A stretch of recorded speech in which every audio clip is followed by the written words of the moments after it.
Thank you very much. I appreciate you guys having me here. So yes, as you so nicely described, I do write comic books for a living. Do not be alarmed by the suit. This is completely a costume for today.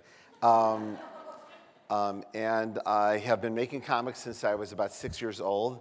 I've been doing them professionally since I was in college. And I have been lucky and honored enough to work at Marvel Comics exclusively since around 1999.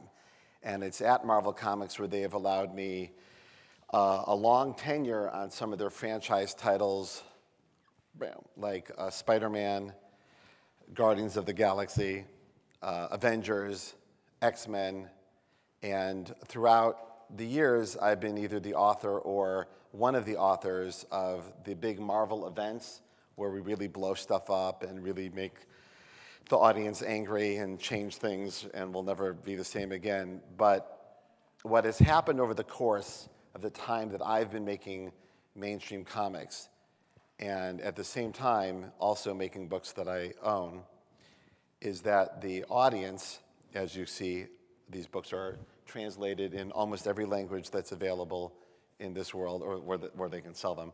And the audience has become global. And that has taken me into the rooms of the animation department, to the gaming, and as you described, the movies as well. I'm part of the Marvel Creative Committee, which is a consultant team that has worked on every single Marvel movie since Avengers 1. And it's kind of amazing because I get to sit with what I consider to be some of the most popular and entertaining storytellers working in that medium, like Joss Whedon and Kenneth Branagh, and it's been such a learning experience, and it's such a great, the whole point of all of this was to get free comics and free movies and free video games, and now I get to see the movies months before any of my friends get to see them, and I'm not allowed to talk about them, only just to rub in the face that I've seen it. Would you guys like to see a couple of minutes of Avengers 2? Well, I don't have that, but what it does show is how much these characters have come to mean to our culture. On top of the work that I do at Marvel, I also produce books that I own or co-own with my friends. These are called creator-owned books. These are not in any way affiliated with the company other than mine happen to be published by Marvel, but these books here are produced here in Portland, Oregon. Some of them are about Portland or a heightened version of Portland. The one I'm most known for is a book called Powers. And right now, as we speak, it's actually the television show of Powers is filming in Atlanta. We just debuted the footage this week. If you are wondering, is it cool that they're making a TV show, like a high-end TV show with real actors like Eddie Izzard based on your book? It's insanely cool. It is never not cool. And the co-owner of Powers, Mike Oming, who lives here, literally just comes over to my house every day just to shake each other because, no one else wants to hear about it other than us. And as you say, I do work here occasionally as an adjunct professor, and I'm very happy about the promise of a comic study program because I've learned a lot over the years. Pretty much I'm self-taught. I did go to the Cleveland Institute of Art, but the art of storytelling, it has been a self-taught journey for me because when I was in college, they did not have a class to teach you how to make comics. I had to cobble it together, and because I'm much older than I look, it was before the internet, so it really was an archaeological dig to find any information. I had to scour things, I had to run to conventions, hoping that someone would say something smart to me that would inform me. And just this weekend, last weekend, I was in New York City where they had the New York Comic Con. And at New York Comic Con, 150,000 people showed up. All right, this beats San Diego Comic-Con, which I'm sure some of you have heard of. San Diego Comic-Con is considered the largest, biggest, craziest gathering at 125,000. There was 150,000 people at the Javits Center celebrating all things comics, all things TV, all things movies, games, manga, anything you can think of to celebrate in our culture, they were there celebrating. They were in costume, they were at panels. It used to be not so long ago when me and my friends would show up at a show and we would have a panel.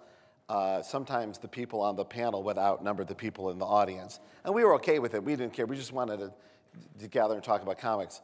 This is a picture I took in San Diego. We literally couldn't see the back of the room. These are people gathered specifically about storytelling and about character. And I've been thinking a lot about this and what it means. And I think about how, you know, our culture has splintered so dramatically over the years. There used to be a TV show in the 70s. There'd be a TV show that everybody watched, or a handful of TV shows that everybody watched, or music that everybody listened to. And more, our culture has fragmented, where now there's 80 channels, and they all have premium television on them, and they all have an audience, and now a show can be a hit with 1 million viewers. It can be applauded in the press. 1 million people tuned in to see The Knick by Steven Soderbergh. 10 years ago, that we wouldn't have even seen the second episode. It would have gone before you even knew it. But we see that our culture has splintered, and everyone is kind of making their own culture. They are creating their playlist of what they want in their life. And some people are very happy with what they have in their life, and other people search out and sift through all kinds of crap to find the good stuff. But what's interesting is while that's happening, there's been a globalization of our audience. Because it was the reverse when I was a kid. I was the only kid in my peer group who read comics. And it was kind of the thing about me. I read comics. And I remember, like, in the summertime at summer camp, my friends would read my comics because they were laying around and they were bored and it was raining, some rainy day camp. They would read my comics. They would love them, but they wouldn't consider themselves a comic book fan. And I'm sure some of you wouldn't consider yourself a comic book fan, but you got really excited when I mentioned I might have Avengers 2. Guess what? You're a big old nerd. You are, and it's good. You should wear it like a blanket and support yourself. But what I find fascinating is that while our culture splinters, the globalization, because of the internet, and let's focus on the positive aspects of the internet, that people can now go anywhere they want, any time of the day or night. They can go online and find 50 people who like the same thing they like. You don't have to hide in your room with your stuff and go, well, I like Doctor Who, and no one else likes Doctor Who, I'll just like Doctor Who. You know, you can wear it proudly. My daughter goes to school every day in a Doctor Who shirt that she wears like a uniform of her awesomeness. And I remember in high school, there was a kid who liked Doctor Who. This is like his dirty secret. Like, no, we don't talk about, shh, come on, leave him alone. He likes Doctor Who, leave him alone.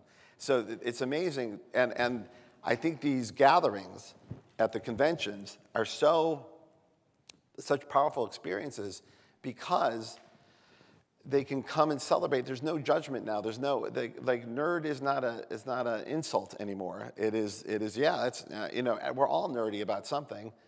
And I find that fascinating, and it brings me back to my job as a storyteller, and my job as a caretaker of some of these characters that Marvel and DC own and have stood the test of time. So many things in our culture come and go in like 10-year spurts. Now it's more like 5-year spurts, but like Spider-Man has lasted for 50 years, and it's always mattered. It's always been recognizable. It's always found its audience. So I've been writing Spider-Man since 1999, and originally the job it's called Ultimate Spider-Man, and when I was hired, they asked me if what we're thinking about doing is reinventing Spider-Man just as if it happened today. Like the original story of Spider-Man took place in the 1960s, and it was like an 11-page story about a kid who gets bit by a spider, and they weren't sure if it was going to sell or not, because spiders are icky, but it did. But all of the information in Spider-Man is based on those first early pages. So they said, what if it happened today? What if Peter Parker got bit by a spider today? And for many years, that was my job, is to tell that story. What was amazing about writing Spider-Man was that it was kind of like adapting Shakespeare. You don't have to do much to it to apply it to whatever medium you're choosing. And my job wasn't that different from the filmmakers that are making the Spider-Man movies. It's just any change we make is almost cosmetic, because the truth behind Spider-Man and the revolution of storytelling that was Spider-Man, and I'll tell you what it was in a second, holds today. And the revolution was from Stan Lee. It was the flash of genius was that even if you got superpowers, your life probably wouldn't be any better. In fact, it'd probably be worse. You know, he doesn't have any money for dates. He doesn't have any money for his web fluid. He doesn't know how to wash his costume. He's always late for everything. He's never where he's supposed to be. Everyone in his life thinks he's never in the moment because he's always just come from some harrowing thing.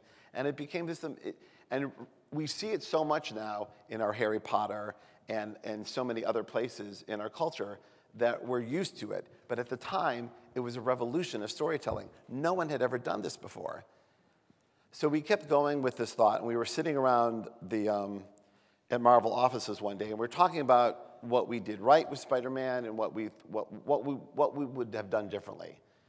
And we got it in our heads, and we were talking about like the world around us and how so many of the main iconic characters from all over our culture are just white guys with like crew cuts.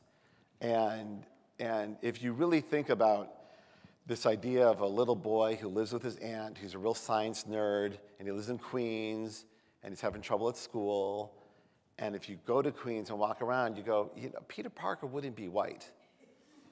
And it was funny because around the same time, an actor named Donald Glover from Community was half jokingly campaigning to get the new Spider-Man movie role. That he, you know, and a part of his stand-up was along the same lines, is that if you read the description of Peter Parker, that's not the description of a white kid.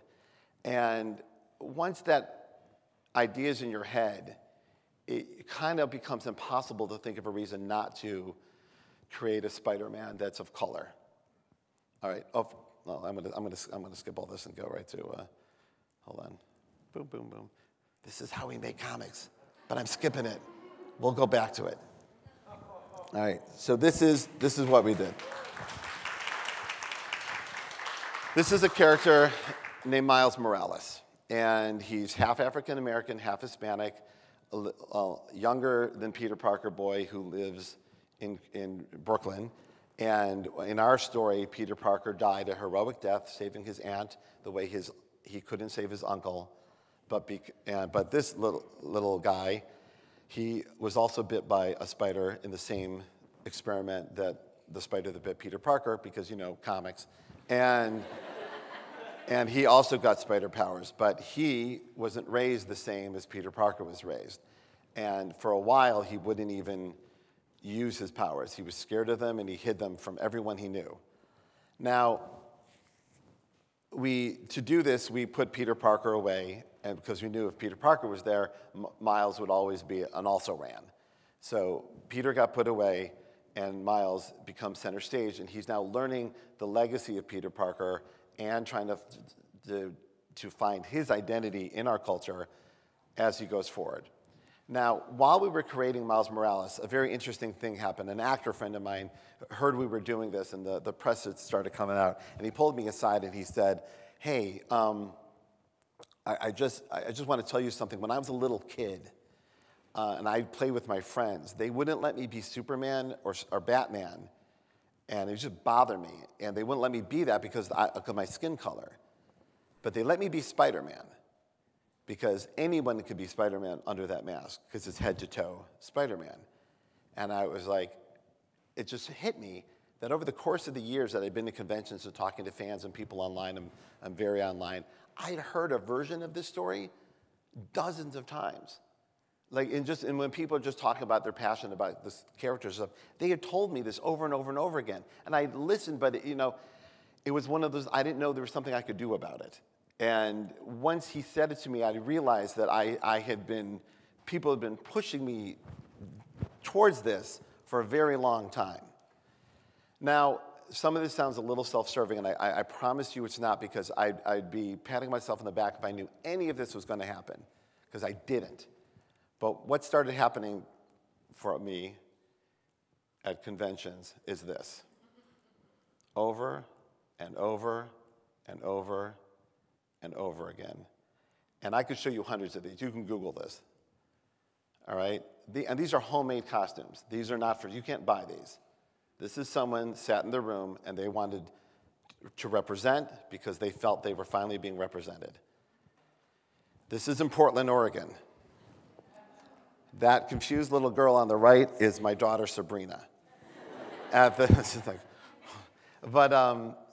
We adopted her around the same time that we were creating Miles Morales. She's from Ethiopia, and she's one of my 2 daughters of color.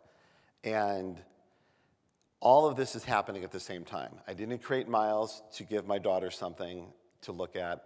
I was creating Miles while my family was becoming multicultural. And as I grew with her, and as I've traveled the world and seen the representation meant to these children and these adults, and had, may I say, truly profound interactions with the gentleman that I've shown you pictures of. Like things as an author, you would die for. If there's anything you'd ever want as an author and a reader has happened because of this character, on a level that hasn't happened on books that I own. But I realized how important it is that we represent the world around us for what it really is, and for what we hoped it was. And when I see these people gathering like this, I realize that's the connection. That's the globalization. That people come to comics, they come to our culture, the good part of our culture, looking for the world we want, the culture that we want. And they come to comics because we're a little forward-thinking, and we should be the ones before the movies, before the TV, that lay down the tracks that say that our culture is this, that our heroes can be anything, that anyone who decides to be what they want to be can be what they want to be. And with that kind of storytelling comes a responsibility, and I can't remember where I first heard this, that with power and responsibility, I can't remember, but it'll come to me later. But anyway, thank you very much.